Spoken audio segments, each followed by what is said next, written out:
A continuación, para dar inicio a la exposición, quisiera presentarles a las expositoras que nos acompañarán el día de hoy. Tenemos a Marcela Villegas, quien es educadora diferencial con mención en trastorno de aprendizaje específico y trastornos de audición y lenguaje, diplomada en psicopedagogía de la discapacidad intelectual, en espectro del autismo, en estudios avanzados de psicología, aprendizaje y educación, además de tener un posgrado en necesidades educativas especiales por autismo y trastornos generalizados del desarrollo. Está certificada en el método TEACH, también posee especialización en el método ESERS y en el test A22. Es especialista en autismo y educación inclusiva, fundadora de la agrupación Alianza Inclusiva, y durante los años 2023 y 2024 se desempeñó como asesora técnica en Mineduc para la implementación de la Ley 21.545. También nos acompaña Alejandra González, quien es psicóloga clínica y mediadora familiar, cofundadora de la agrupación Alianza Inclusiva y tiene certificación especializada en The Greenspan Floor Time Approach and the Learning Tree en The Floor Time Center, y también tiene la certificación en ADR y en la escala de observación A22 en Advocate Children's Hospital. Les damos paso a las expositoras para que puedan iniciar la presentación y les deseo una muy buena jornada.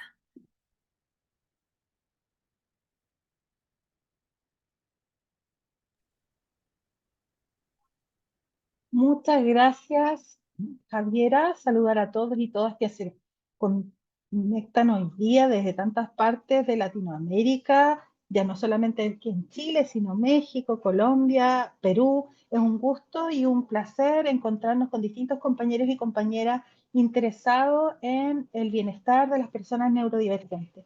También saludar a mi compañera de Alianza Inclusiva y docente de ADIPA, Alejandra González, quien va a relatar el seminario en su segundo bloque. Les voy a avisar que, dado que en los últimos seminarios que hemos tenido, el chat ha estado muy bombardeado de preguntas que van interfiriendo, son súper valiosas, pero van interfiriendo un poquito el desenlace del seminario. Los vamos a limitar en este minuto y vamos a volver a abrirlo cuando ya estemos en la ronda de preguntas, ¿ya? Que ha sido una solicitud de muchos y muchas participantes en las evaluaciones que hacen de estas iniciativas. Bueno, como decía Javiera, este curso se está enmarcado dentro de un próximo curso que vamos a desarrollar en ADIPA, donde tenemos muchas acciones formativas, y es una temática que nos interesa muchísimo, que con Alejandra llevamos más o menos 12 años trabajando desde un modelo ecológico, desde un modelo evolutivo y respetuoso de la neurodivergencia en general y del autismo en particular, ¿ya? Desde esa mirada, el apoyo conductual positivo ha sido un modelo de trabajo que nos ha colaborado, nos ha contribuido muchísimo a enfrentar innumerables desafíos respecto del acompañamiento de niños y niñas y adolescentes neurodivergentes, que de ahora en adelante lo vamos a siglar como ND. Y por lo tanto, dentro de este modelo, surge la necesidad de compartirlo. Hay muy pocos cursos a nivel nacional, por lo menos, de apoyo conductual positivo, porque estamos bastante acostumbrados a revisar los modelos bien clásicos de modificación conductual en neurodivergencia, y no nos era del todo cómodo una mirada lineal de las situaciones emocionalmente desafiantes y de conductas socialmente inadecuadas que pudiesen tener chicos y chicas dentro de las neurodivergencias. Por lo tanto, el objetivo de este seminario y también del curso que viene la próxima semana es comprender la relevancia que tiene brindar un acompañamiento emocional y conductual más allá de la delimitación de una situación personal del niño o de la niña, sino que la idea es que podamos avanzar en una comprensión contextual, ecológica, evolutiva de los desafíos que van presentando los niños y las niñas a lo largo de su desarrollo. Por lo tanto, cuando estamos hablando de apoyo conductual positivo, estamos pensando de qué manera podemos avanzar, transitar desde un enfoque muy centrado en la conducta a un enfoque más centrado en el entorno.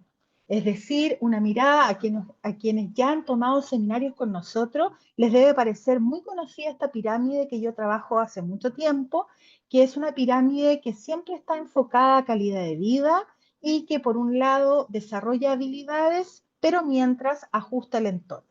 Bueno, ¿de dónde sacamos estas ideas que tenemos con Alejandra respecto de una mirada sensible, respetuosa, inclusiva y efectiva en neurodivergencias? En general han sido distintos marcos teóricos de Ángel Rivière, Daniel Valdés, Juan Martós, AETAPI, que es la Asociación Española de Autismo, y Plena Inclusión. Y por lo tanto, esta práctica basada en evidencia nos ha permitido a Alejandra y a mí, después de que les contará su experiencia, mirar los desafíos emocionales y conductuales que tienen las personas neurodivergentes desde un enfoque mucho más interactivo contextual. Les pediría que no avancen sobre la pizarra, sobre la pantalla, porque olvidé eh, limitar las anotaciones de los participantes. ¿Ya? Entonces, cuando nosotros miramos un modelo o cuando nosotros tenemos que seleccionar un modelo de trabajo para poder acompañar a niños y niñas y adolescentes neurodivergentes, siempre cabe la pregunta, ¿por qué lo hacemos? ¿Queremos erradicar comportamientos desajustados? ¿Queremos modificar alguna conducta problemática? ¿O queremos promover calidad de vida? Bueno, pocos modelos en el ámbito de las neurodivergencias están directamente vinculados a calidad de vida, que es aquella sensación subjetiva y aquella percepción objetiva de bienestar. Y cuando nosotros hablamos de bienestar, estamos hablando de bienestar emocional y de bienestar social. Y en esa circunstancia, cabe preguntarse si acaso los modelos que estamos utilizando habitualmente para trabajar con personas neurodivergentes son modelos realmente respetuosos del desarrollo humano. Cabe la tentación habitualmente de querer recetas para poder responder a un desafío de conducta, a un desafío de la comunicación, a un desafío del comportamiento.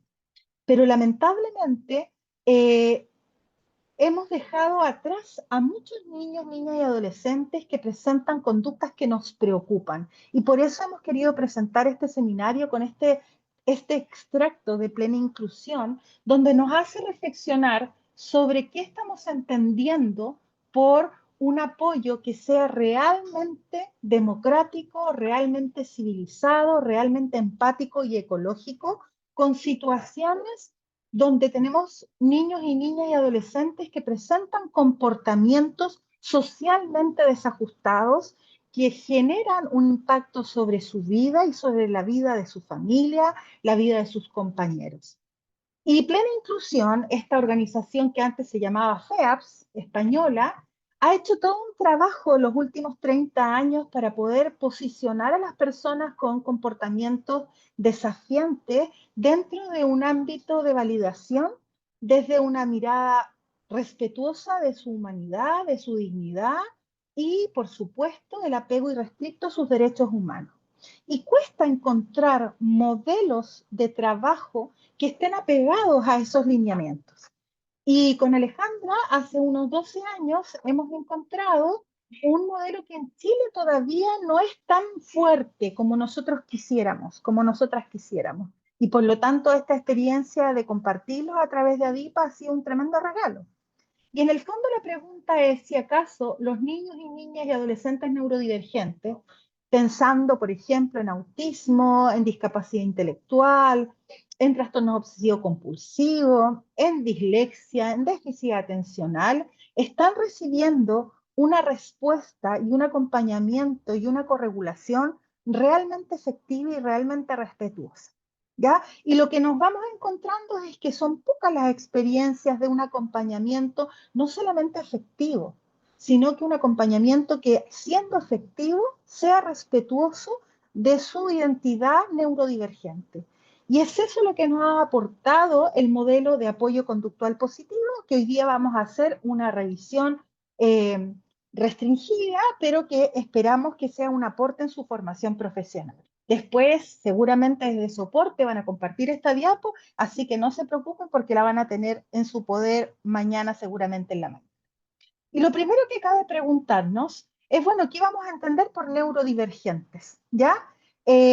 Ya favorablemente hay una mayor claridad de que las personas neurodivergentes no son las personas neurodiversas, no es un sinónimo, sino que desde el paradigma de la neurodiversidad, que identifica que cada persona tiene un sistema nervioso central distinto, que tiene un funcionamiento particular, que tiene un procesamiento de la información muy singular, que escapa de la normotípica, de lo normotípico, es decir, que por estadística, por norma estadística, son los funcionamientos y los comportamientos que un niño o niña adolescente debiese tener a determinada edad, surge la mirada desde la neurodivergencia, que es un paso más allá de la neurodiversidad. Para explicarlo, para quienes no lo saben, somos todos los que estamos en este seminario neurodiversos y neurodiversas. Dentro de esta neurodiversidad existen los neurotípicos, que son aquellos que estadísticamente presentan comportamientos mayor comúnmente esperados según su edad y género, y están los neurodivergentes, que es solamente un grupo de personas que comparten ciertas características que los hacen distanciarse de la norma estadística, pero que vienen a contribuir profundamente a la variabilidad humana. Desde esta mirada, hacer algunas reflexiones sobre qué vamos a entender por neurodivergencia cuando hablamos de acompañamiento emocional y conductual y todo tipo de acompañamiento que requiera. Hablamos de neurodivergencia cuando hablamos del conjunto de trayectorias evolutivas neurológicamente atípicas, que se caracterizan por un funcionamiento neurológico al que le vamos a llamar neurotipo. Las personas que presentan una neurodivergencia están estadísticamente fuera de la norma y presentan un tipo de funcionamiento cerebral que los hace procesar la información de manera distinta. Y entre las condiciones neurodivergentes todavía hay algunos términos muy clínicos, pero podemos encontrar el espectro del autismo, el déficit atencional, la discapacidad intelectual, la dislexia, por ejemplo. Y lo que comparten estas personas neurodivergentes son que presentan fortalezas que coexisten con necesidades de apoyo. Y esas necesidades de apoyo las vamos a entender como desafíos evolutivos, principalmente en modulación sensorial, en flexibilidad cognitiva, en comunicación social y en regulación emocional o desarrollo emocional. Por lo tanto, estamos hablando de un niño o una niña adolescente que biológicamente es distinto, que presenta un neurotipo que lo hace procesar la información de manera distinta e interactuar con el mundo de manera distinta. Cuando nosotros nos ponemos desde esa mirada, es fácil pensar que estamos hablando solamente de un cambio político o un cambio en el lenguaje hacia un lenguaje menos clínico y más neuroafirmativo. Pero lo que quisiéramos compartir es que a la base de esta mirada de la neurodivergencia tiene que haber una comprensión de que la condición neurodivergente impacta sobre el desarrollo humano, impacta sobre el desarrollo humano mucho más allá del diagnóstico. No hay ningún diagnóstico, ni TEA, ni TDA, ni discapacidad intelectual, ni TOC, ni dislexia, ni trastorno del lenguaje, que por sí mismo pueda agrupar, englobar o caracterizar las diversidades que hay entre las personas neurodivergentes. Pero sí podemos decir que hay elementos que tienen en común. Y algunos de esos elementos que tienen en común es que presentan comportamientos que nos pueden resultar bizarros, erráticos, disruptivos, problemáticos y todos los adjetivos que ustedes puedan encontrar. Ya hay una larga lista: inadecuado, desajustado, agresivos, violentos, y son palabras finalmente que más bien estigmatizan que lo que aportan, porque lo que queremos transmitir o lo que buscamos los profesionales y también las familias, mi saludo profundo y cariñoso a las familias de personas neurodivergentes que hoy día nos acompañan, bueno, ¿de qué manera este diagnóstico clínico que se manifiesta en un neurotipo, desde un lenguaje neuroafirmativo, impacta sobre el desarrollo humano y hace que la interacción con el entorno sea en una situación de mayor vulnerabilidad? Y hoy día las corrientes más actualizadas para trabajar con neurodivergencia nos dice que la conducta que observamos tiene que ser comprendida como una necesidad de apoyo y un desafío educativo o formativo para el entorno, más que un problema que solo afecta a la persona y al bienestar de terceros. Es decir, hemos ido transitando desde una mirada muy estigmatizante, muy centrada en la problemática del comportamiento, a una mirada contextual, ecológica y evolutiva. Desde esa perspectiva, hemos transitado, como hemos ido viendo en las últimas iniciativas y acciones formativas aquí en ADIPA, desde una mirada centrada en el diagnóstico médico, en las características psicológicas, a una mirada más biopsicosocial. Y también hemos ido avanzando desde una mirada esencialista que pone todo el peso del desafío en la persona a una mirada más contextual que involucra el entorno, a incluso ir más allá a una visión interactiva contextual. Quiere decir que ninguna persona solamente se comporta o se comporta solamente por sus factores personales, sino que son sus factores personales en interacción con el entorno.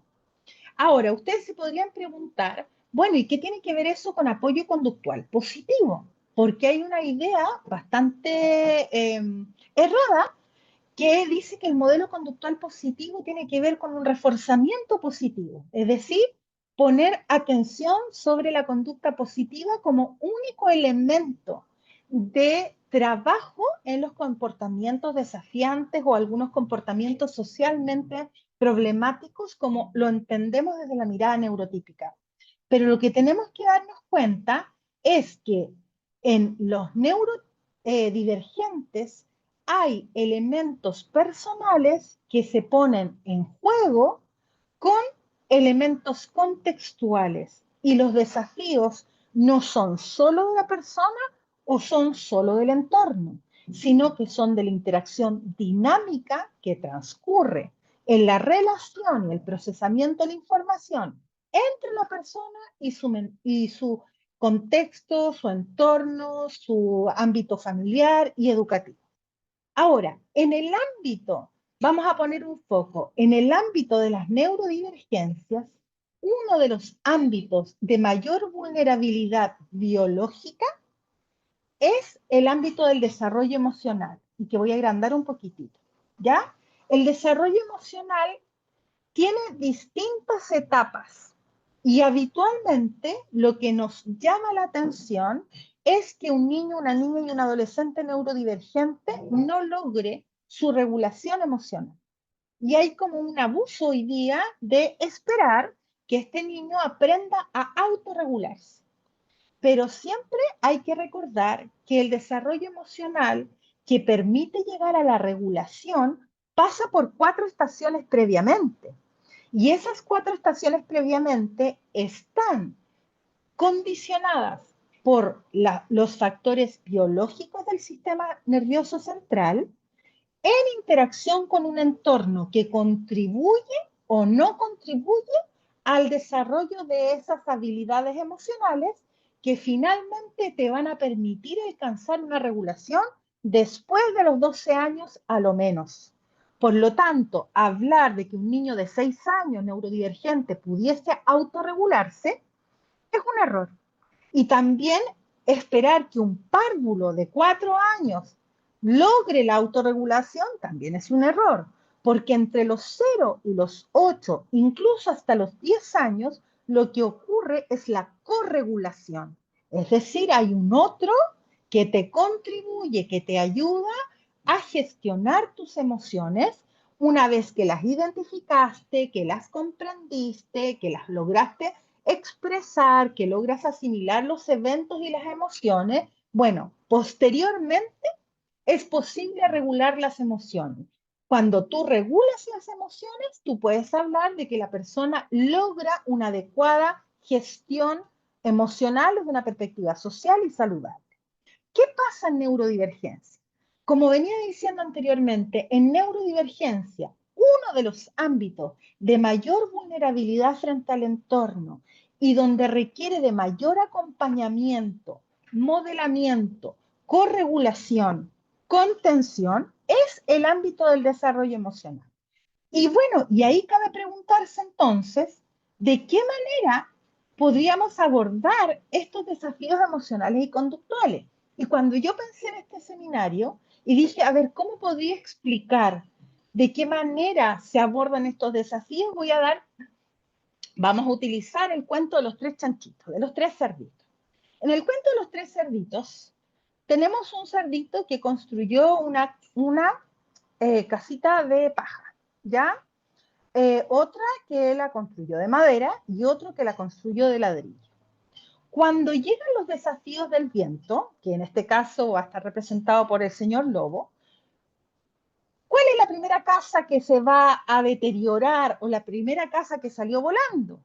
Aquella donde dejaste que este niño creciera sin ningún tipo de acompañamiento emocional y esperaste que el desarrollo emocional siguiera su curso sin considerar los factores neurodivergentes que hay a la base.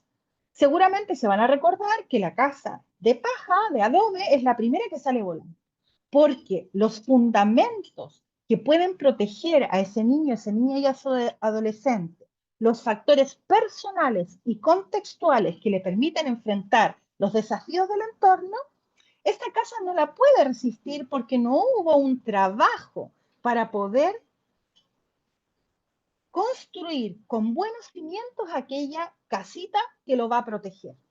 Lo mismo pasa respecto a la casita de madera, que es un poquito más fuerte que la casa de adobe y de paja, pero todavía no fue tan adecuado el que nosotros hayamos solamente hecho ahí una construcción liviana, una construcción ligera, porque ¿cómo se dice? La ventolera, como en un cerro de Valparaíso, de donde estamos nosotros aquí haciendo este seminario, este material ligero no alcanza para poder resistir y proteger a ese cerdito. Y esa carga se va a volar también. Sin embargo, hubo un cerdito donde nosotros acompañamos el desarrollo emocional, logramos ayudar a ese niño a transitar en estas estaciones que yo les contaba anteriormente, desde la identificación emocional, la comprensión, la expresión, la asimilación, la regulación. Y por lo tanto, ese tiempo que dedicó ese cerdito, acompañado de su familia, de su escuela, de sus amigos, para poder construir cimientos sólidos que le permitieran enfrentar ese vendaval, obviamente que va a estar en mejores condiciones que el cerdito de la casa de adobe y el cerdito de la casa de madera.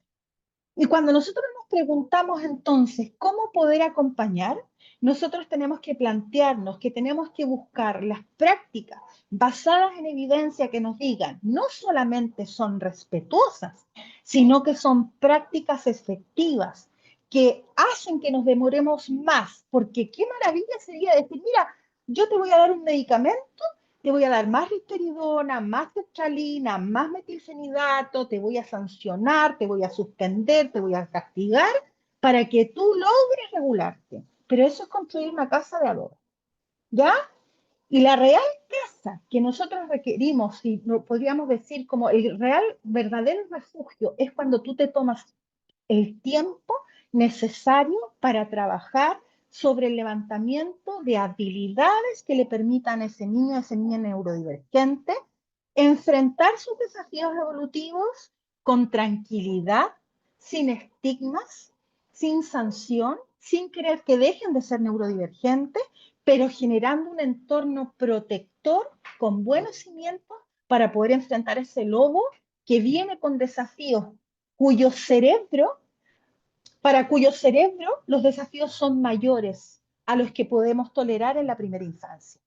Y me parece que me puedo expresar de esta manera que es necesario avanzar desde esta mirada superficial donde nos piden tips muy superficiales, muy inmediatos, a pensar en qué modelos nos otorgan estrategias que puedan mantenerse en el tiempo y puedan construir una identidad, un bienestar social individual y un desarrollo emocional que le permita a ese niño y adolescente, independientemente de su neurodivergencia, enfrentar los desafíos del entorno.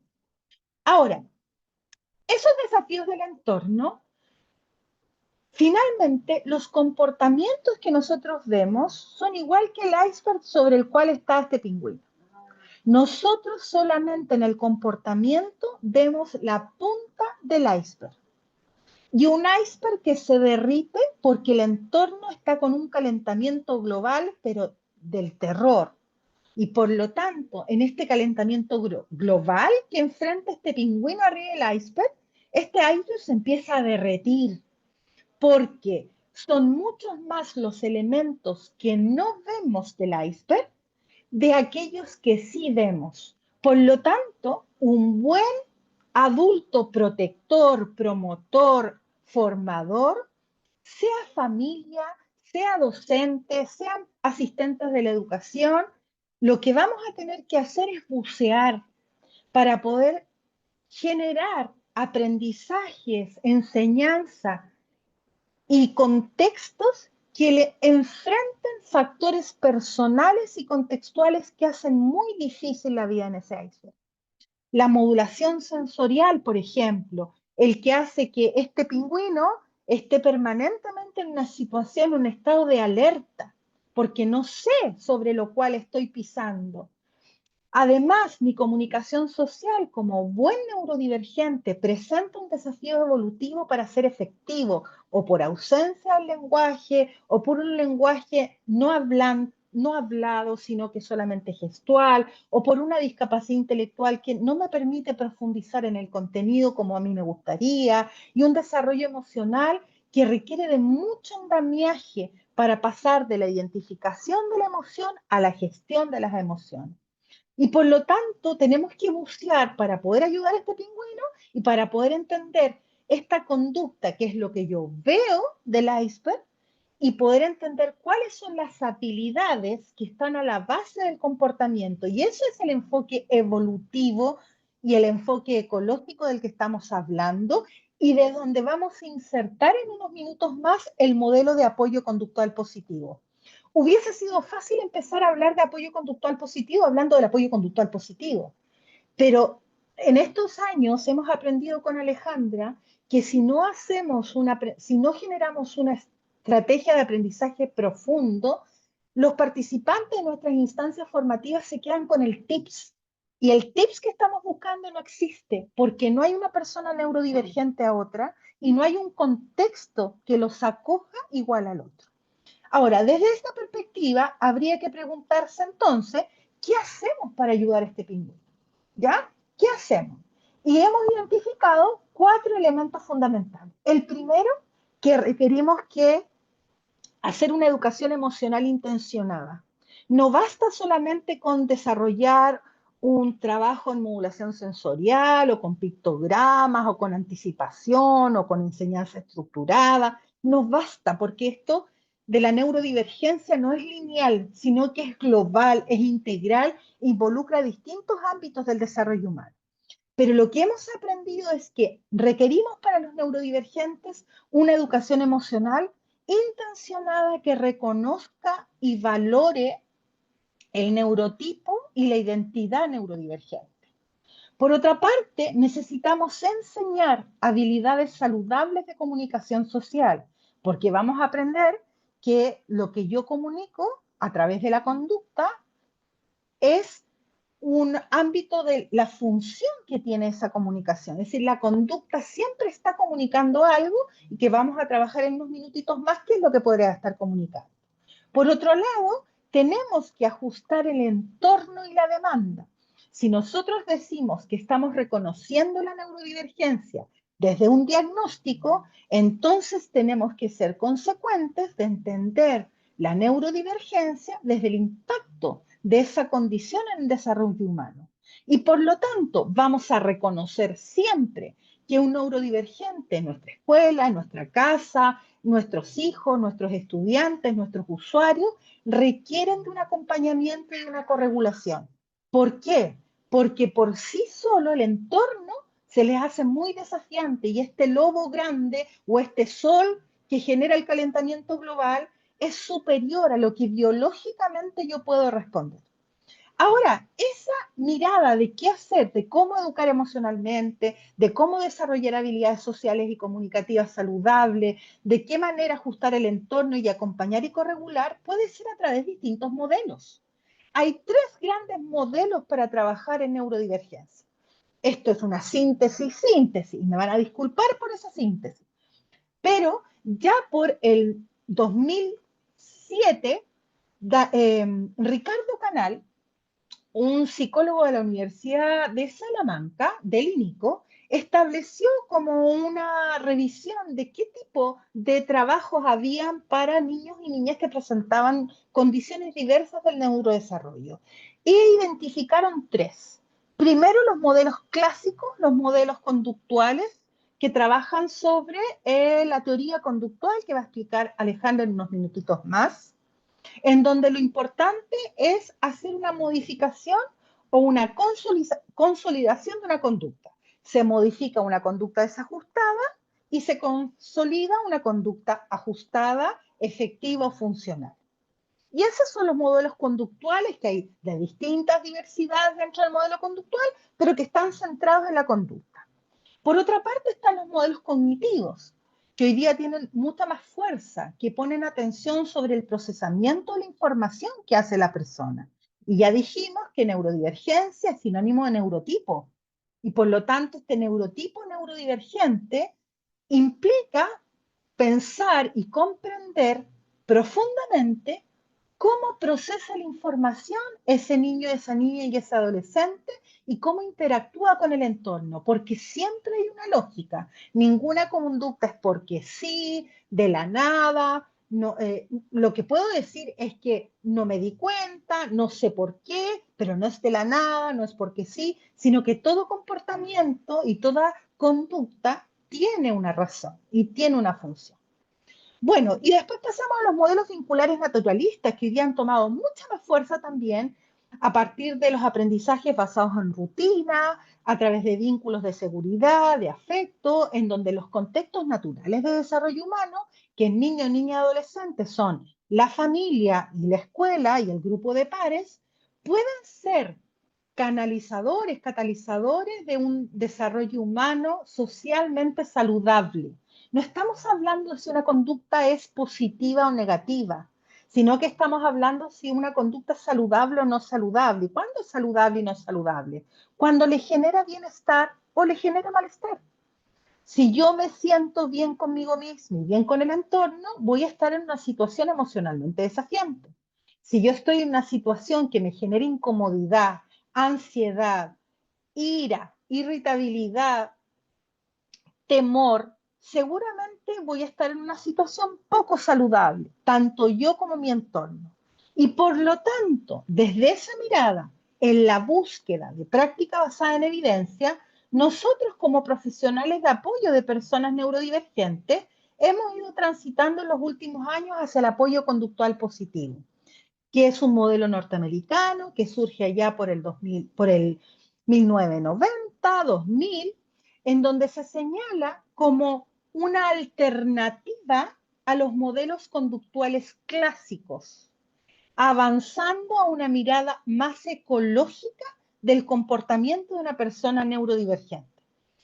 Ahora, ¿cuándo se aplica apoyo conductual positivo? Habitualmente se aplica cuando nosotros estamos frente a desafíos evolutivos donde requerimos que no solamente la persona haga el esfuerzo, sino que sea el entorno que acompaña a esta persona para poder desarrollar habilidades y tener comportamientos socialmente adecuados y emocionalmente saludables.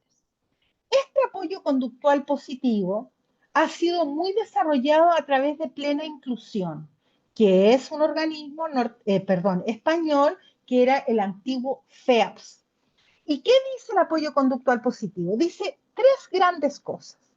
Dice que lo importante siempre es mantener la orientación hacia la calidad de vida.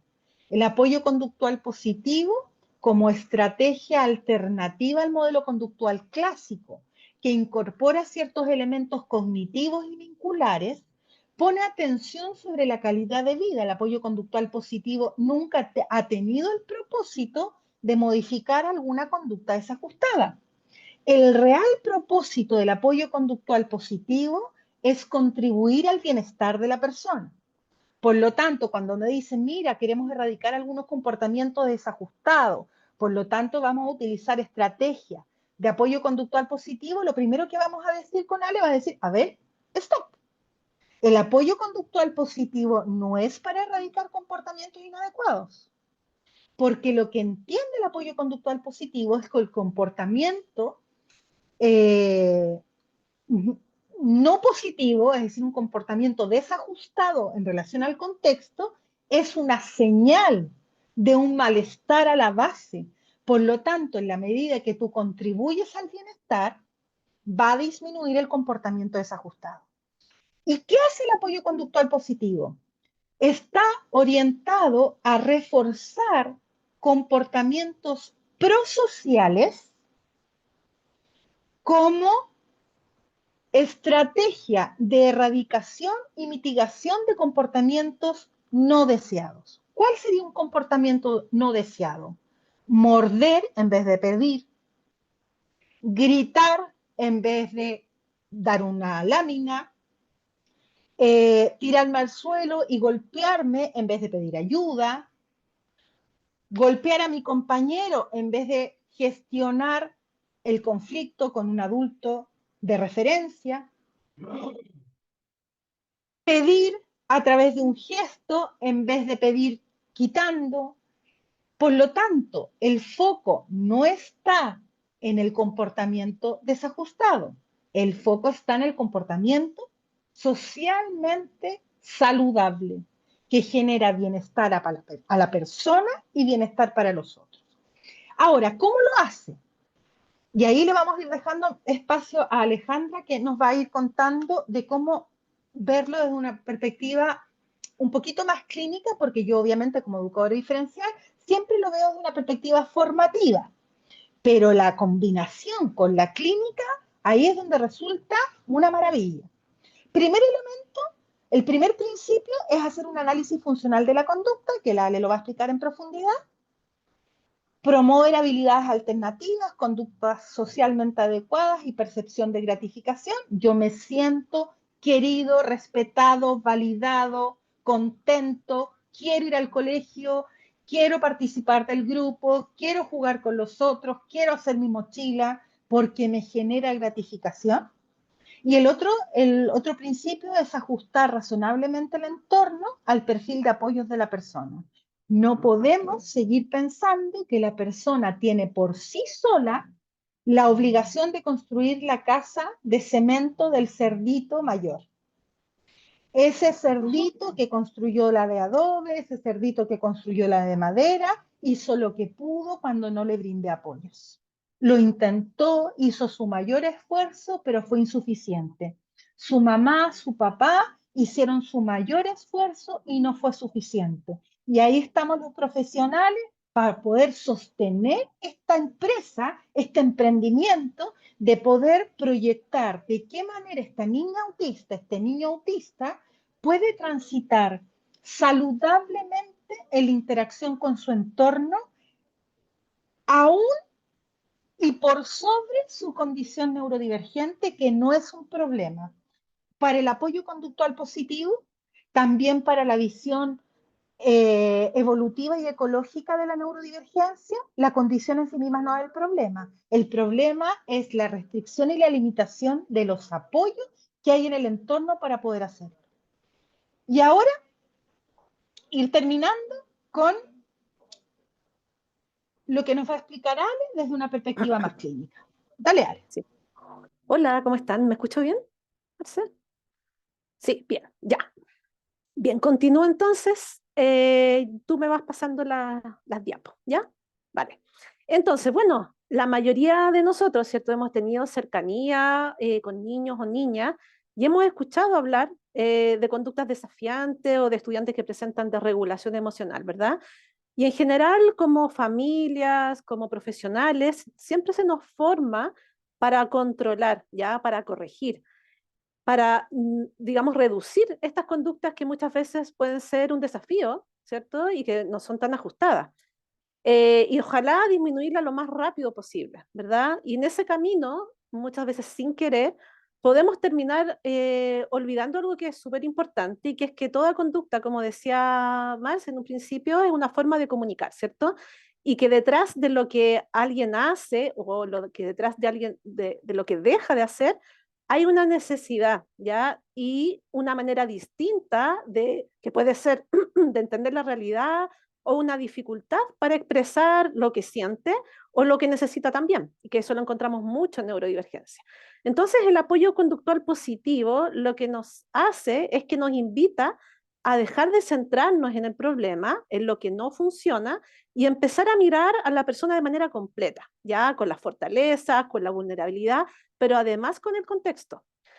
Y esto en particular es muy relevante cuando trabajamos con personas neurodivergentes, ¿cierto? O con perfiles sensoriales distintos, y que generalmente son personas que muchas veces han sido mal interpretadas, etiquetadas o castigadas o invisibilizadas, ¿cierto? Por no responder a ciertos comportamientos o códigos normativos de conducta social que tenemos la mayoría, ¿ya? Entonces la idea, en vez de preguntar, ¿cierto? ¿Cómo hago para dejar de portarse así? Es que nos empecemos a preguntar qué es lo que está queriendo decir con esto que hace, ¿ya? ¿Qué condiciones del entorno, por otra parte, podrían estar generando ese malestar?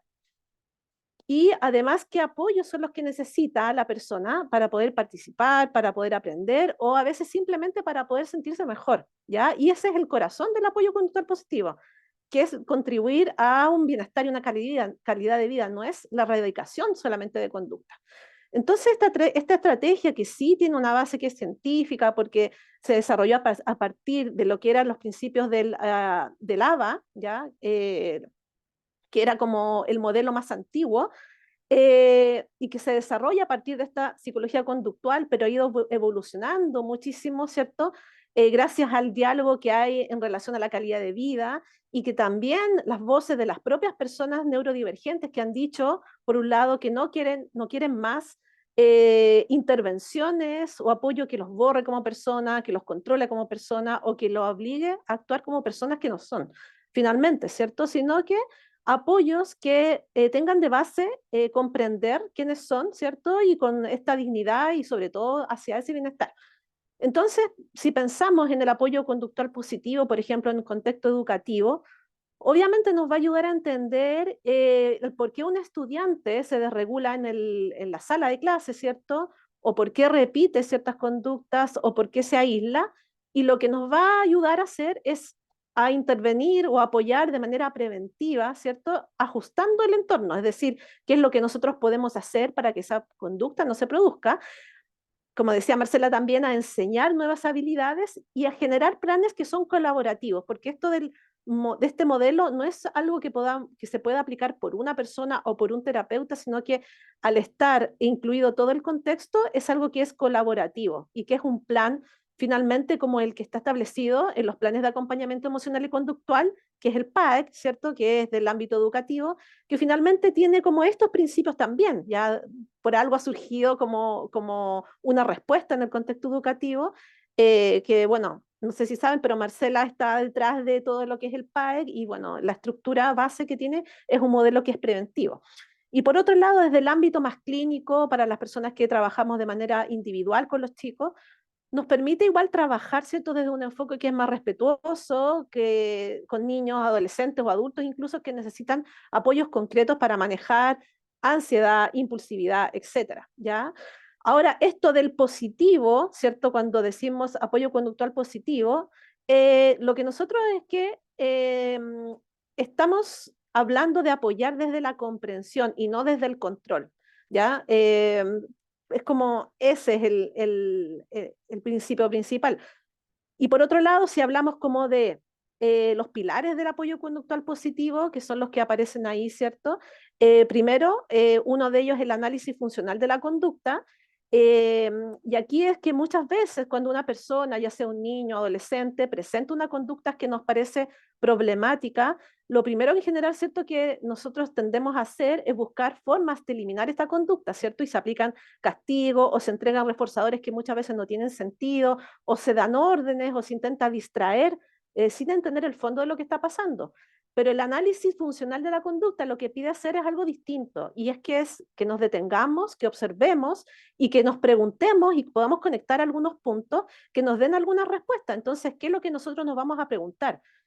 Nos vamos a preguntar qué estaba pasando justo antes para que ocurriera esa conducta.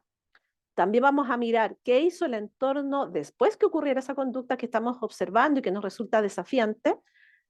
Por otro lado, ¿qué obtuvo o qué evitó la persona con esa acción que hizo?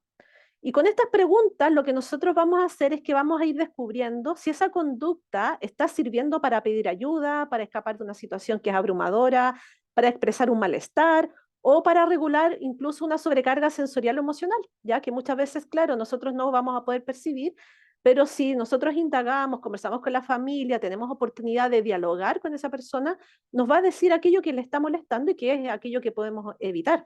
Entonces, en este análisis que nosotros tenemos que hacer, no es una receta rápida, como decía Marcela, sino que es un proceso como de escucha activa y de un registro cuidadoso también, y desde una mirada sin ese prejuicio de que es, por ejemplo, las personas autistas se desregulan, ¿ya? Sino que más bien es qué es lo que está necesitando esa persona, entendiendo que funciona distinto y que necesita cosas diferentes porque su cerebro funciona distinto.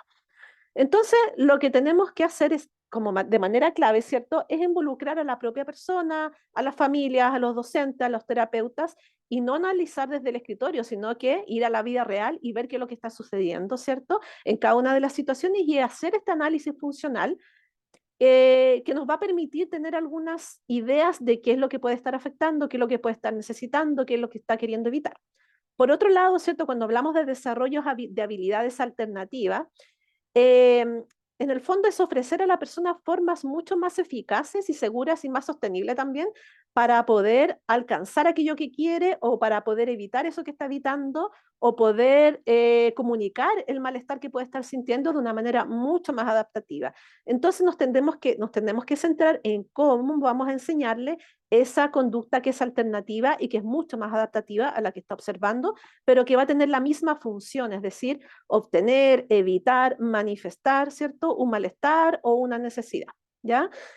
Entonces, ¿qué es lo que se propone en este enseñar habilidades, ¿cierto? Puede haber una enseñanza de habilidades de comunicación más funcional, habilidades sociales o habilidades incluso de autorregulación, ¿cierto? Que ya lo podemos de alguna manera considerar en chicos ya más adolescentes hacia arriba, considerando esto que decía Marce, que las habilidades de autorregulación en la infancia no son posibles porque necesitan un corregulador que les vaya enseñando y vaya realizando esta educación emocional, porque no vamos a pretender que un niño, ¿cierto?, tenga una autorregulación de manera espontánea, sino que tiene que ir desarrollándose, ¿cierto?, estas habilidades que muchas veces nos van a servir, ¿cierto?, para poder lograr esta comunicación mucho más ajustada a lo que se espera o para mejorar la calidad de vida de esa persona. Y por otro lado, como tercer pilar, ¿cierto?, este ajuste del entorno, ¿cierto?, que puede ser que a lo mejor puede haber si nosotros identificamos que hay situaciones del contexto que pueden estar afectando, ¿cierto? Hacer estos ajustes, como por ejemplo, ¿cuáles? Muchas veces la sobrecarga académica, ¿cierto? La falta de anticipación o estructura, el uso de un lenguaje quizás mucho más complejo de lo que la persona puede acceder, o la presión social de comportarse de cierta manera, o la ausencia de espacios de corregulación también en la escuela, o falta de apoyos sensoriales, obviamente son barreras que van a favorecer estas conductas desreguladas y que nosotros podemos ir ajustando en relación a esa persona. Por eso es lo que decía Marcela, que no es una receta. Esto tiene que ir, y por eso el PAC también, ¿cierto? Que tiene que ser un análisis individualizado, porque no es lo mismo lo que le molesta a una persona que a la otra, como cualquier ser humano, ¿cierto? Ahora, el apoyo conductual positivo lo que tiene son etapas también, ya no es algo que se haga de manera como desordenada. Es un modelo que como buen modelo tiene etapas que después si toman el curso vamos a poder ir desarrollando, no podemos verlo ahora, pero lo primero, ¿cierto?, es que se hace esta evaluación funcional de la conducta. Luego lo que hacemos es definir los objetivos centrados en la calidad de vida, no solamente en la erradicación de conducta. Se hace un diseño de apoyos que sean como proactivos y preventivos, es decir, una vez que nosotros identifiquemos aquellos elementos que pueden estar gatillando la desregulación, vamos a diseñar estos apoyos, qué es lo que vamos a modificar desde el contexto. Vamos a definir habilidades alternativas funcionales, es decir, cuáles son aquellas habilidades que vamos a enseñar para poder modificar, ¿cierto?, esta conducta desajustada, la modificación y ajuste del entorno, ¿cierto? Y vamos a diseñar estrategias reactivas respetuosas, ya que esto quiere decir que qué es lo que nosotros vamos a hacer cuando ya la desregulación se produzca y cómo vamos a acompañar y cómo vamos a ayudar a corregular. Por otra parte, como otro elemento, se implementa un plan colaborativo de apoyo, es decir, cuáles son aquellas personas que van a estar a cargo y van a acompañar a esta persona en este plan, ¿cierto? Y finalmente tiene que haber un monitoreo, una evaluación y un ajuste de plan en la medida que se vaya poniendo en curso, ¿ya? Y todo esto se puede obviamente hacer a través de protocolos, el PAEC es uno en el ámbito educativo, pero se pueden hacer otros si es que no estamos en un contexto educativo, a pesar que el PAEC es una buena estructura, si lo podemos ir ajustando, ¿cierto?, a lo que nos vaya sirviendo. Ahora, bueno, si pensamos en errores en general, porque nosotros estamos proponiendo este modelo que para nosotros es algo que ha funcionado, pero también una de las cosas que hemos aprendido también con nuestra propia experiencia en este caminar y lo que hemos visto es que hay errores en los acompañamientos, en la intervención, ¿cierto?, en relación a las respuestas que son desajustadas, desafiantes, de regulaciones emocionales, que son cosas distintas. Es que en general solemos ver que hay una atribución maliciosa de la conducta, y esto qué quiere decir que hay esto de patologizar pensando que se debe a partir de una condición la conducta que se está presentando y que la está haciendo porque los papás no han hecho un buen acompañamiento, porque está manipulando, porque tiene una mala actitud, es decir, darle una interpretación actitudinal a una conducta que muchas veces tiene la función de comunicar y que es la única posibilidad que tiene esa persona o el único medio o forma que tiene para poder comunicar lo que le está pasando, ¿ya? Por otro lado, actuar de una manera poco reflexiva, que es esto de pensar que a través de estrategias tips que van a calzar para todos voy a poder solucionar algo, ¿cierto? Y voy a poder eliminar un comportamiento, en vez de preguntarnos por qué función tiene, es decir, todo lo que le hemos explicado antes. Por otro lado, ¿cierto? Esta tendencia a culpabilizar a los demás cuando las personas que estamos alrededor somos parte de este desafío. Cuando hablamos de conducta desafiante, tiene ese carácter desafiante, no desde el oposicionista desafiante habitual, sino que las conductas desafiantes se llaman así porque desafían al entorno a dar una respuesta ajustada a esa persona y a lo que está necesitando. Nos desafía a nosotros como profesional de poder ir otorgando ciertas herramientas que sean adecuadas a esa persona. Por otro lado, ¿cierto?, establecer esta estrategia de manera aislada y no coordinada, por eso se establece a través de un equipo de trabajo, no analizar la función del comportamiento y quedarnos únicamente como en la forma, ¿cierto?, cuando la forma es una consecuencia que es aprendida desde un contexto que no ha podido ir respondiendo a las necesidades de la persona, ¿cierto? Y por otro lado, catalogar o establecer una conducta desafiante cuando la realiza una persona con condición, con discapacidad, que sin embargo también la vemos en niños y niñas con un desarrollo típico en algún momento de su desarrollo, como por ejemplo los llantos, las pataletas, que se piensa que es porque es una persona neurodivergente o autista, por ejemplo, está teniendo una desregulación emocional cuando en realidad es una conducta que también la podemos observar a lo mejor en otros pares, ¿ya? Por lo tanto, tendemos a explicarnos todo desde un diagnóstico y no desde lo relevante que es qué es lo que está queriendo comunicar y que a lo mejor es parte de su desarrollo emocional, como la tiene cualquier otro niño, ¿ya? Y por otro lado, ¿cierto? Establecer un acompañamiento, una intervención y no realizar un seguimiento, porque cuando nosotros establecemos un seguimiento, o sea, un plan de apoyo, tenemos que ir viendo cuáles son aquellas cosas que resultan y cuáles no. Por eso los planes de acompañamiento emocional no es un instrumento que es rígido al inicio de cada semestre, sino que es algo que debemos ir revisando para ver si es que está resultando y cuáles son aquellas cosas que van apareciendo, porque la conducta es dinámica, los desafíos son dinámicas en los contextos, y por lo tanto, cuáles son aquellas cosas que nosotros también debemos ir modificando y debemos ir incorporando a sus objetivos. ¿Sí? Vamos con la siguiente. ¿Estamos bien en la hora? ¿Sigo nomás, Marce? Nos quedan 5 minutos. Ya, vale. Eh, Saliendo un poco como del modelo, que esos son como los pilares centrales, ojalá que haya quedado claro, obviamente no vamos a poder explicarlos ahora, ¿cierto? Es importante hacer algunas distinciones con respecto a las de regulación emocional, que no es lo mismo que una conducta desafiante, que no es lo mismo que un desajuste de conducta. La desregulación emocional, en el fondo, es un poco lo que se señala ahí, ¿cierto? Que es esta dificultad para gestionar las emociones de una manera adecuada, ¿cierto?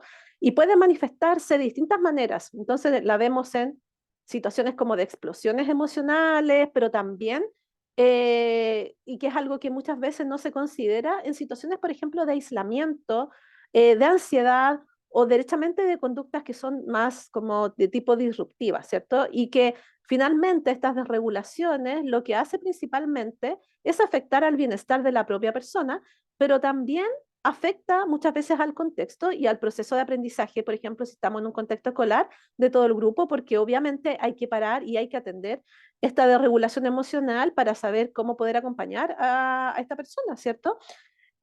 Por lo tanto, entender y abordar estas reacciones de una perspectiva más empática y estructurada, lo que se puede hacer es, primero que nada, ¿cierto?, es fomentar un ambiente que es seguro, positivo, ayudar a la persona, ¿cierto?, a desarrollar estas habilidades de regulación, prevenir estos conflictos o escaladas, que finalmente cuando no nos damos cuenta muchas veces de que una situación que puede parecer pequeñita, en donde vemos a lo mejor a un niño que está un poquito agitado, ¿cierto? Que está mostrando algunos precursores de conducta, que son estas conductas que nos van indicando de que la persona no se está sintiendo bien, que a lo mejor en una conducta de deambular, caminar por la sala, ¿cierto? Empezar a moverla, a frotar sus manos, puede implicar que se va a estar desarrollando una posible desregulación y que eso no, nos da algunas señales para poder abordar y evitar esta escalada, son herramientas que son esenciales, ¿cierto?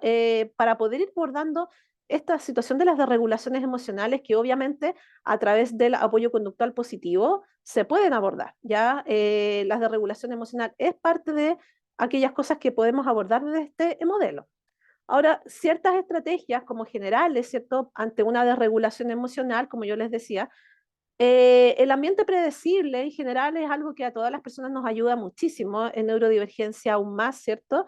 Y que es que podemos nosotros ir anticipando aquellas cosas que van a suceder durante el día, cuáles van a hacer estas situaciones nuevas que resulta inesperada y que muchas veces provocan tanto molestar, tanta molestia, fomentar, ¿cierto?, la comunicación emocional que muchas veces se deja como en segundo o tercer plano en los estudiantes, ¿cierto?, en las personas y que tengan la posibilidad de ir demostrando, de ir expresando sus necesidades, sus emociones y validándolas, por supuesto, porque cuando no tengo una escucha activa en relación a lo que una persona puede estar necesitando y las necesidades emocionales se pasan por alto, obviamente lo que yo no puedo expresar lo voy a actuar y las desregulaciones emocionales aparecen. Es decir, si yo no tengo una visión, una observación activa de las personas con las que estoy en una sala de clases, por ejemplo, y no me doy cuenta que tengo un niño, ¿cierto?, que no está cómodo, que no se está sintiendo bien, que está mostrando algunos precursores, o cuando los manifiesta de una manera incipiente, no lo escucho o lo mando a sentarse o no le presto atención o lo reto, obviamente eso va a ir en escalada porque no voy a atender aquellas cosas que están necesitando y eso va a terminar probablemente en una desregulación emocional. Por lo tanto, la comunicación emocional es algo súper necesario. En cuanto a los ambientes más inclusivos, obviamente uno puede crear distintas reglas, ¿cierto? Como el respeto de turno, ¿cierto? El escucharnos, el reconocer cuando alguien maneja bien sus emociones, el hablar también de las propias emociones como adulto, son elementos que pueden ir ayudando, ¿cierto? A educación emocional de una manera natural. Por otro lado, ¿cierto? El enseñarle a los chicos a mantener la calma, mostrando empatía, validando las emociones, ofrecer espacios de corregulación, que es este adulto que va acompañando, ¿cierto? No solamente con el hecho de tener un rincón de la calma, como se llama en algunos espacios, sino que eso no es suficiente, sino que ofrecer y disponerse como adulto para acompañar, ¿cierto? Y ayudar a esta persona a enseñarle a cómo ir disminuyendo esa intensidad emocional desde el afecto. Finalmente, una de las cosas relevantes con respecto a la prevención es desde la afectividad y desde el vínculo que puede establecer con un otro que está disponible para mí, ya sobre todo en niños. ¿Sí? Vamos con la siguiente. Muy bien. Bueno, una de las consideraciones pensando en que nosotros podemos abordar la desregulación emocional desde este modelo es que nosotros tenemos que conocer que hay fases con respecto a esta desregulación, a estas desregulaciones emocionales y conductuales. Y obviamente es relevante porque nosotros en una etapa inicial, si nosotros conocemos el gatillante, que son aquellas cosas que van a incidir en una respuesta desregulada en un niño, obviamente nosotros vamos a poder prevenir porque vamos a evitar, ¿cierto? O vamos a disminuir aquellos gatillantes que puedan hacer un efecto negativo en la persona, ¿cierto? Y pueden de alguna manera provocar un malestar emocional, ¿cierto? Después nosotros tenemos que identificar estos precursores, que eran los que yo les mencionaba anteriormente, que son estas conductas que son iniciales, que son previas a la desregulación, que es cuando nosotros nos damos cuenta que la persona no se está sintiendo bien, está incómoda, quizás dejó de mirar lo que se está haciendo, quizás dejó de hablar, eh, dejó de compartir, a lo mejor muestra algún gesto en particular, un movimiento más repetitivo. Hay algo, hay cosas que nosotros nos podemos dar cuenta y que son relevantes de identificar porque son aquellas conductas que nos va a permitir actuar de manera preventiva y no esperar a que llegue una desregulación emocional, que es cuando yo ya solamente lo único que me queda es acompañar, ¿cierto? Y bueno, después vienen las conductas socialmente desajustadas, que ya son aquellas conductas, ¿cierto?, que finalmente son las problemáticas, los que nos va a traer mucho trabajo y que nos va a hacer ya que nosotros vayamos acompañando de una manera distinta y que debamos ayudar a corregular, ¿cierto? Y por otro lado, ¿cierto? Luego viene una etapa como más de intensificación y que obviamente ahí ya lo que nosotros podemos hacer, ¿cierto? Es mantener siempre un comportamiento, una actitud tranquila, con un lenguaje simple, más pausado, y ahí ya no nos queda más que disminuir la intensidad de esa interacción, pero ojalá que sea un adulto que tenga algún vínculo que vaya acompañando a esta persona, ¿cierto? Y poder hacer alguna frase para poder acompañar y poder desviar la atención o llevar hacia un espacio más tranquilo. Y también, obviamente, es relevante que si lo está haciendo una persona que tiene un vínculo y si se elige que lo haga una persona que tiene un vínculo, es porque va a conocer aquellos elementos que van a poder mitigar, que van a poder causar bienestar, porque conoce a la persona desde ese vínculo, ¿ya?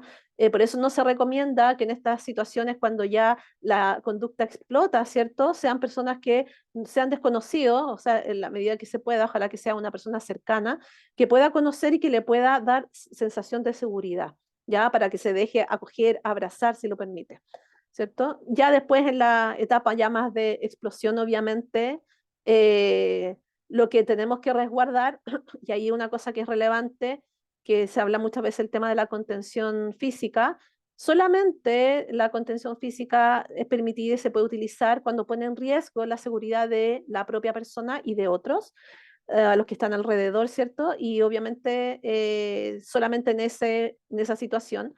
El resto, lo que tenemos que tratar de hacer, ¿cierto? Es que cuando ya esto se perdió el control, no pudimos anticipar, no identificamos el precursor, no pudimos mitigar en la escalada, lo que tenemos que hacer es tratar de retirar objetos que sean más complicados, ¿cierto? Pedir una ayuda que sea planificada, acompañarnos de otro adulto que nos acompañe en esta situación, ¿cierto? Y evitar riesgos, ¿ya? Hasta que baje y luego, bueno, acompañar a la persona hasta que logre el bienestar y calmarse y ver, digamos, logre esta recuperación, ¿cierto? Y eso es cuando ya ningún modelo ya nos ayudó, los planes preventivos no nos sirvieron y que obviamente es aquello que nosotros debemos evitar, ¿ya? Y que no tenemos que llegar, la idea es no llegar a una desregulación emocional para poder actuar de manera sensible, sino que la manera sensible es actuar antes comprendiendo lo que necesita esa persona y retirar esos gatillantes que le son tan aversivos muchas veces, ¿sí? Ok. Bueno, y esa es una manera bien gráfica que ideó Marce, ¿cierto? Para mostrarlo, eh, digamos, de cómo hacer este análisis, ya que nosotros vamos a tener que tener un tiempo de observación, de indagación con la familia, con la persona, de cuáles son aquellos momentos en que se provocan ciertas desregulaciones emocionales. Y eso es como de manera gráfica, es que señala, por ejemplo, es que muchas veces las personas cuando nosotros conocemos a un niño, cuando conocemos a un adolescente, nos vamos dando cuenta que las conductas se van repitiendo. Las personas pueden ser bastante predecibles si las observamos. Por lo tanto, ahí como se señala, ¿cierto? Si nosotros vemos que en un tiempo de observación de 2, 3 semanas, a lo mejor menos, todos los días lunes a las 9, 10 de la mañana ocurre, ¿cierto? Una desregulación, probablemente el gatillante sea siempre el mismo, ¿ya? Y eso nos va a permitir, a través de esta observación, cuando nosotros identificamos en qué horario, frente a qué situaciones, vamos a poder hacer un análisis funcional de la conducta que nos va a permitir entonces erradicar los gatillantes, bajar la demanda del entorno y a la vez identificar cuál es aquella conducta que necesita aprender para evitar esa desregulación en ese momento. ¿Ya? Eso es como de una manera súper resumida, de manera gráfica, el cómo poder hacer este análisis. Finalmente, nos da una visión como a través de un gráfico cuál es la tipografía de la conducta de la persona, en qué situaciones se presenta y en qué horarios y por qué, y nos permite tener un análisis inicial mucho más claro y estructurado. ¿Ya? Eso. Bien. Ya más. Vale, gracias, Ale. Dejar a Javiera con unas 3 o 4 manitos levantadas, por favor. Ahora pueden abrir el chat para poder ir leyendo sus comentarios. Vemos muchas reacciones. ¿Ven? Funciona mejor que el chat. Feliz porque pudimos hacer la clase fluidita y los comentarios, los emoticones están muy bonitos. Los agradecemos muchísimo y Bueno, esperamos que le hayamos ayudado. iba a decir que ahí se activó el chat y bueno, le vamos a dar el paso a Daniela Salinas para que pueda hacer su primera pregunta.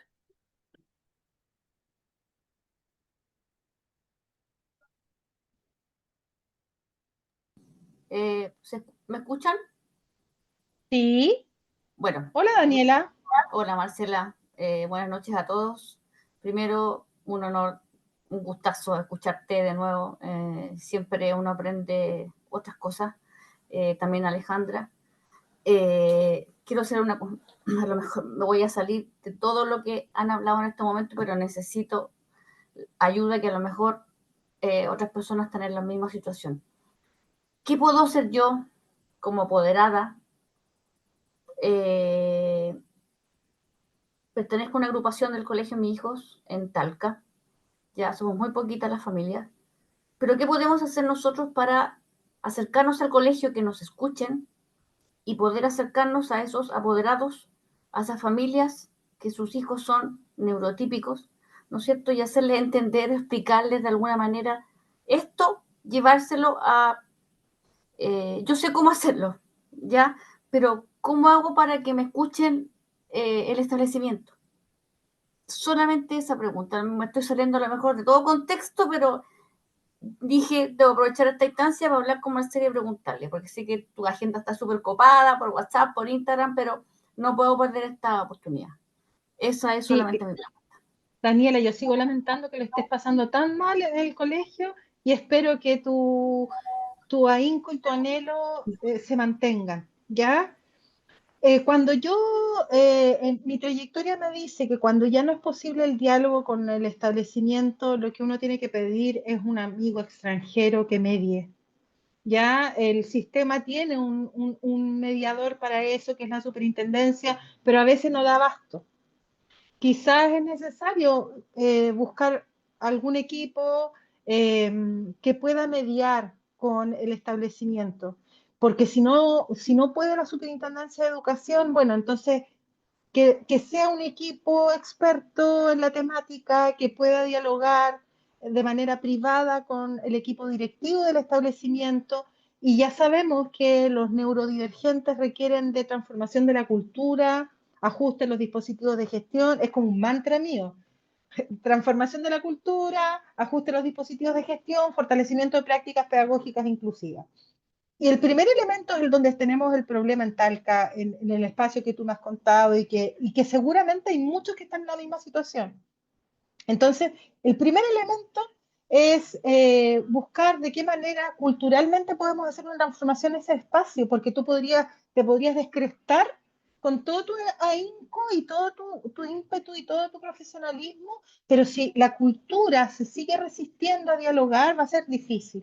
Entonces yo he aprendido que hay veces en que uno tiene que salir de la ecuación y pedir a un tercero. Ese tercero el sistema lo ha definido por la Superintendencia de Educación, a veces son los tribunales de familia con recursos de protección, y ojalá que no tenga que ser un recurso de protección y quizás hay que tratar antes del recurso de protección un equipo asesor que pueda comunicarse con el equipo directivo.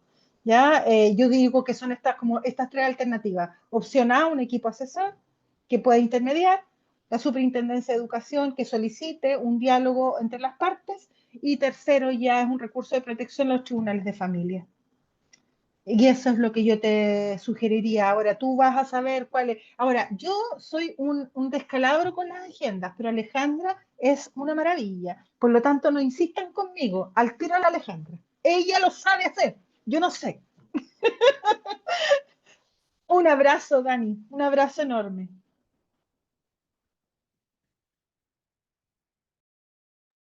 Ahora le vamos a dar el pase a Isis. Hola, ¿se me escucha? Sí. Ya, perfecto. Mi pregunta es, ¿cómo podemos trabajar como desde el apoyo conductual positivo cuando no es solo el niño, niña o adolescente el que es neurodivergente, sino que prácticamente a lo mejor la familia completa puede ser, o la familia como próxima con la que vive, es neurodivergente o neurodiversa? ¿Cómo podemos trabajar ahí cuando la desregulación de uno afecta a todo el sistema familiar o cuando sus estrategias Ya. de repente no calzan las unas con las del otro? Yo voy a responder muy cortito y después voy a dejar al Ale. ¿Ya? La primera respuesta es que todo niño neurodivergente, voy a hacer una cosa políticamente incorrecta, pero voy a hacer una aseveración. Todo niño o niña neurodivergente tiene una madre, padre o hermano neurodivergente. ¿Ya? Entonces, dejemos de hablar en un eufemismo. Niña autista tiene una madre autista, un padre autista, un tío autista, un primo autista, lo mismo con déficit atencional, lo mismo con discapacidad intelectual. Siempre hay otro neurodivergente en la familia. Las familias son neurodivergentes, no los niños, no las niñas. ¿Ya? Y por lo tanto, tenemos que darlo por hecho. No es un problema, es parte del desafío. Si hay una familia neurodivergente, se actúa en concordancia, en consecuencia, con que es una familia neurodivergente que con toda su precariedad evolutiva, me voy a poner en primera persona, con toda su precariedad evolutiva, hace lo mejor que puede y requiere de un entorno que los contenga también para tomar decisiones. Dicho esto, Alejandra sigue a continuación.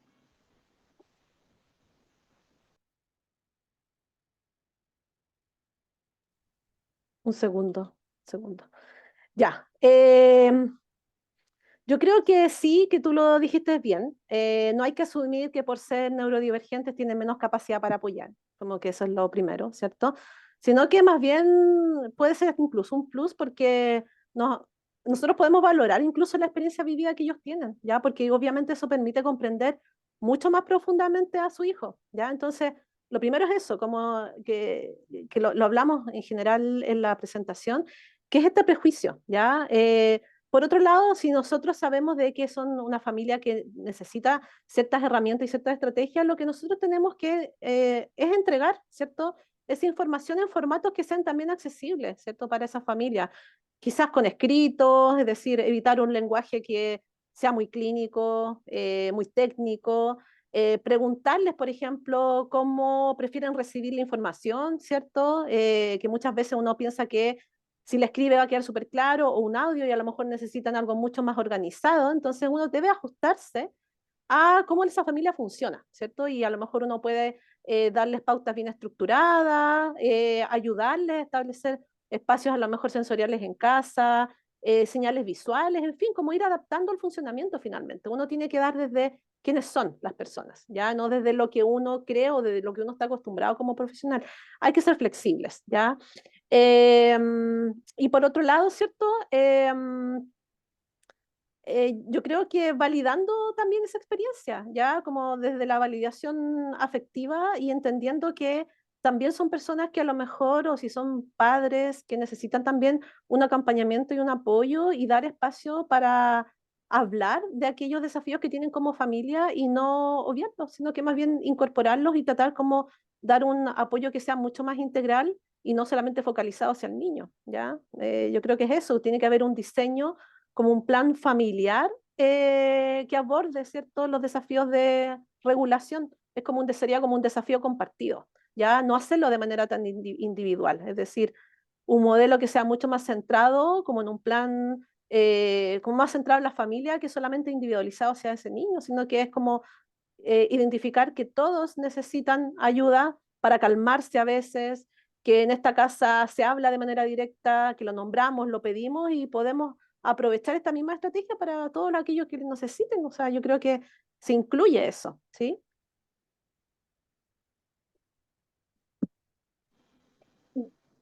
Sí, lo entendí bastante. Muchas gracias, la verdad. En honor al tiempo, nos quedan dos preguntitas, que sería la de Vale, y ahí Fabiola y cerramos. Sebastián. Vale, gracias. Así que ahora le doy la mano a Fabiola.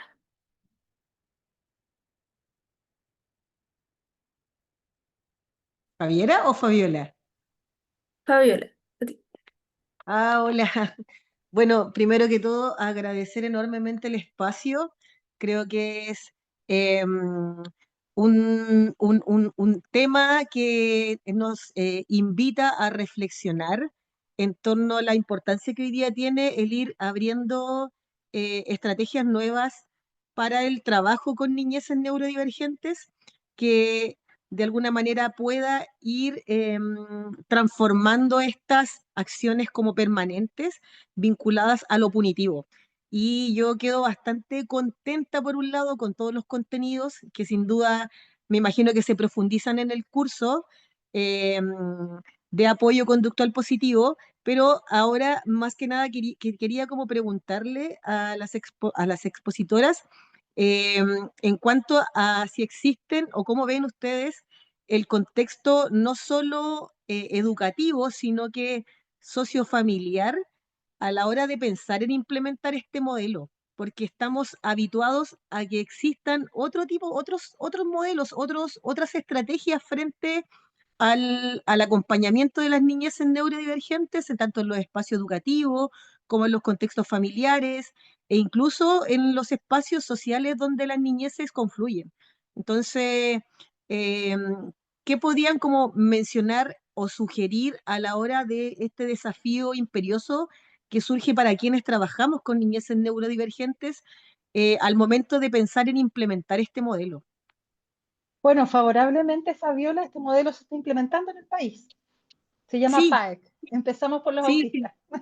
sí, sí, Ya, sí, lo entonces, sé. claro,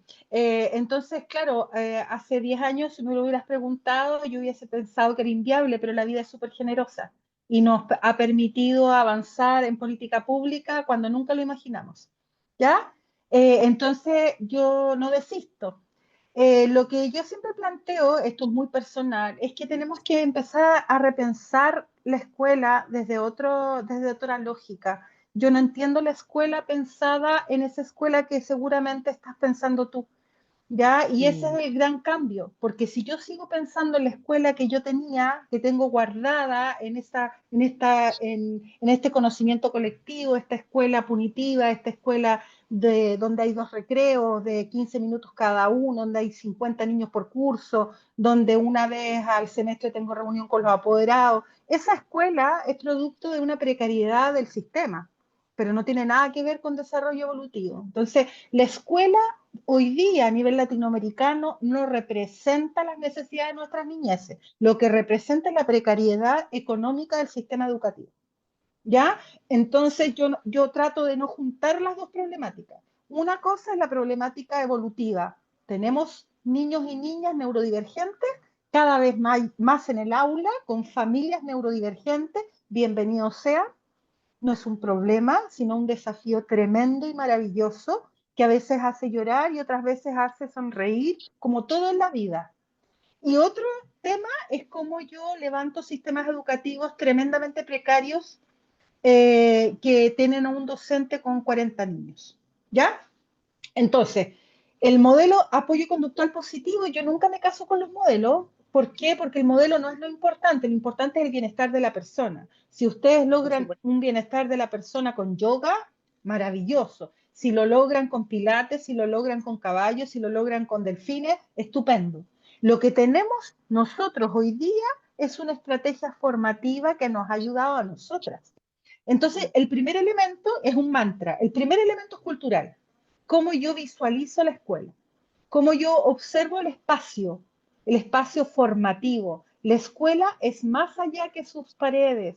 La escuela es el compartir con las niñeces en crianza. Hoy día el conocimiento no está en la escuela, el conocimiento está afuera. ¿Ya? Y por lo tanto, cómo yo pienso la escuela es fundamental y eso es cultural. Después, cómo yo ajusto la gestión de nuestro país para dejar de seguir pidiendo más burocracia, más trámites y empezar a pedir más afecto, más amor para esos niños que se están matando en el aula. ¿Ya? Y el tercero son docentes tremendamente fortalecidos, sin miedo a equivocarse también, porque no es que nosotros con la ALE, esto es muy autorreferente, como bireferente, no auto, bireferente. No es que nosotros dijimos, nosotros queremos trabajar con neurodivergencia, apliquemos modelo conductual positivo. Eso lo hacen las generaciones, con todo respeto, más jóvenes, que empiezan a tirar como, yo quiero modelo conductual positivo y me certifico en modelo conductual positivo, pero no entiendo la profundidad de lo que estoy buscando. Lo que estoy buscando es contribuir al desarrollo humano de unos niños y unas niñas cuyo cerebro presenta desafíos que le hacen difícil la vida. Y eso es esencialmente lo que a mí en lo personal, y sé que la Ale me apaña en eso y ahí ella cierra la respuesta, finalmente lo que yo quiero es que mi hija y mis hijos y mis hijas sean felices y no mueran en el intento. Y eso es fundamental. Y eso es ADIPA también, salud mental para el mundo.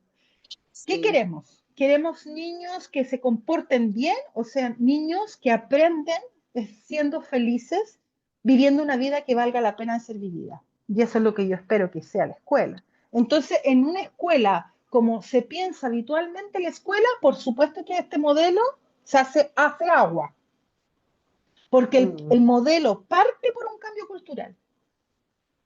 Y por lo tanto, la primera clase es cambio cultural. Me pasa, y ahí termino, perdón Javi, me pasa muchísimo eso, que las personas intentan de replicar estrategias que yo doy en lo formativo desde un modelo de lógica tradicional. Y claro que no se entiende. Y la clase número 1 es cambiarles la cultura, empezar a ver el autismo, la neurodivergencia, la discapacidad desde otro paradigma. Cuando ya la Dani, que es alumna del diplomado, lo puede confirmar. Cuando ya hay el cambio de chip, tú pudiste entender lo que yo estoy entregando. Si no hay cambio de chip, no se entiende, porque es aplicar como otra estrategia más. para todas las que tenemos. No, pues no es suficiente, sino que implica repensar la escuela en un espacio dinámico, protector, promotor, seguro, afectuoso, desde el afecto, como dice Ale. Finalmente, afecto, dignidad humana, democracia, ciudadanía. Vean la segunda diapo después cuando reciban la lámina. La segunda diapo es la más importante, dignidad humana. ¿Nosotros estamos resguardando la dignidad humana de nuestros niños y niñas neurodivergentes? No. ¿Qué podemos hacer por hacerlo? Empecemos por cambiar la cultura. Y así para adelante. Perdón que no tenga más tiempo para explayarme. Muchas gracias. Muchas gracias por Ya, la Ale, extensa ya. Ale, contéstele a Sebastián porque yo me voy en la filosófica. Perdón.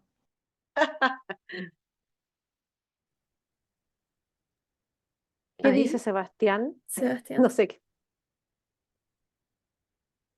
Hola, Hola. hola, ¿cómo estás? Ay, pucha, yo justo quería hablar con Marce, pero ya no importa. No, Sebastián dale Steck. nomás. Sí, soy yo. Hola. Sebastián Steck, qué gusto de verte. Él es un activista. Un abrazo para Sí, ti, Sebastián. Es muy bueno que seas tú quien cierre las preguntas. Te escuchamos. gracias. Oiga, es que igual, no sé, po, han pasado hartas cosas, estuve viendo un montón de temas, como el caso de este chico que, no sé, po, que tuvo una desregulación y ha tenido episodios violentos en el colegio. Eh, yo he percibido, no sé, he percibido mucho odio por parte de la gente, no sé si respecto a ese caso o respecto a la percepción actual que hay sobre las personas en el espectro autista. Y yo quería preguntar algo así como muy puntual. No sé, por ejemplo, el tema de psiquiatra, neurólogo, medicación, ese tema es necesario en casos específicos, es necesario cuando es necesario o en lo posible sí puede ser evitable. Eso quería preguntar.